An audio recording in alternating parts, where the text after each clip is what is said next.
Rajkot 150 foot ring road પર Rajpath BRTS બસ ચાલી રહી છે. તેની સેફટી ગ્રીલમાં તિરંગાનો કલર કરવામાં આવ્યો છે, તો તેની સામે ઘણા પ્રશ્નો ઊભા થઈ રહ્યા છે. આ બાબતે તેનો વિરોધ કરવામાં આવી રહ્યો છે કે તિરંગાના કલર હોવાથી આપણે આવતા જતા લોકો તેના અભાવને કારણે તેના ઉપર થૂકતા જાય છે, જ્યારે ઘણા લોકો રોડ ક્રોસ કરવાના લીધે તેના ઉપરથી ટપીને જાય છે.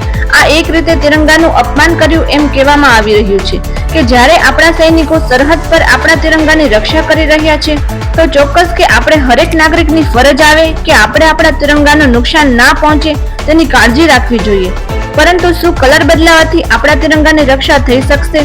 સામે જ્યારે હરેક નાગરિકને એ વાતનું ધ્યાન રાખી કે કોઈ પણ એ રસ્તા ઉપર ચાલુ વાહને થૂકવું ના જોઈએ, કેમ કે રસ્તા ઉપર થૂકવાથી શહેરની ગંદકી ફેલાય છે અને એ જ ગંદકીથી રોગો પણ ફેલાય છે. તો સ્વચ્છતા રાખવી એ પણ આપણી એક ફરજ છે. જ્યારે બીજી બાજુ લોકો સીધા ઉપર ચડીને રોડ ક્રોસ કરવાને બદલે એ યોગ્ય નથી. તેનાથી એક્સિડન્ટ થવાના કેસ વધી શકે છે.